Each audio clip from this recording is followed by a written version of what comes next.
La mañana en que un rey entendió que ya no mandaba. Hubo una mañana, gris y silenciosa, en la que un rey despertó con la misma rutina de siempre, rodeado de los mismos muros, los mismos símbolos y los mismos rituales, pero con una sensación nueva que no sabía nombrar. No fue un presentimiento místico ni una advertencia divina. Fue algo más incómodo y más humano. La intuición de que su autoridad seguía existiendo en la forma, pero había empezado a vaciarse por dentro. Durante siglos los reyes habían gobernado creyendo que el poder era una sustancia sólida, heredada, inmutable, algo que se transmitía por sangre y se sostenía por tradición. Aquel rey había sido educado desde la infancia para no dudar jamás de eso. El trono no se cuestionaba, se ocupaba. La obediencia no se pedía, se asumía. Sin embargo, esa mañana, al levantarse y prepararse para recibir a sus ministros, notó que algo esencial había cambiado, aunque nadie se atreviera a decirlo en voz alta.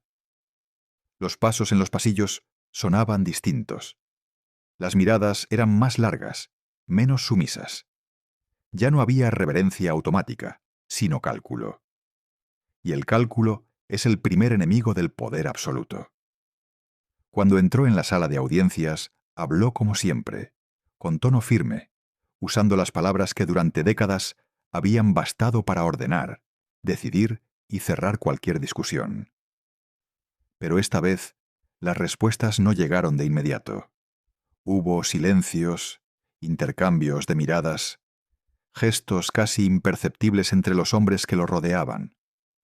No eran rebeldes, no eran traidores, pero tampoco eran súbditos en el sentido antiguo de la palabra. Eran funcionarios de algo nuevo que todavía no tenía un rostro claro. El rey dio una orden y alguien pidió tiempo para evaluarla. Dio otra y alguien mencionó una ley. Dio una tercera y alguien habló de límites, de procedimientos, de responsabilidades compartidas. En ese instante, comprendió que el lenguaje del poder había cambiado sin pedirle permiso. Antes, él era la ley. Ahora la ley se interponía entre su voluntad y la realidad. Sobre la mesa había documentos, decretos, acuerdos, textos largos y fríos que no hablaban de Dios ni de destino, sino de derechos, de representación, de equilibrio. El rey entendió entonces que esos papeles eran más peligrosos que cualquier ejército enemigo. Un ejército se puede derrotar. Una idea, no. Porque una idea no necesita permiso para existir, y no se arrodilla ante ningún trono. Durante generaciones, la autoridad había descendido desde lo alto hacia abajo. Se obedecía porque siempre se había obedecido. Pero esa mañana quedó claro que el poder había empezado a subir desde abajo, desde personas que ya no se definían solo como súbditos, sino como ciudadanos, como pueblo, como nación. El rey seguía siendo rey. Nadie lo había destronado, nadie lo había insultado, nadie lo había atacado. Y sin embargo, ya no era indispensable. Esa fue la revelación más cruel. El poder absoluto no muere cuando alguien lo desafía abiertamente. Muere cuando deja de ser necesario. El rey firmó, no por convicción, sino por inercia. Y al hacerlo, sintió algo que jamás había sentido: miedo al tiempo.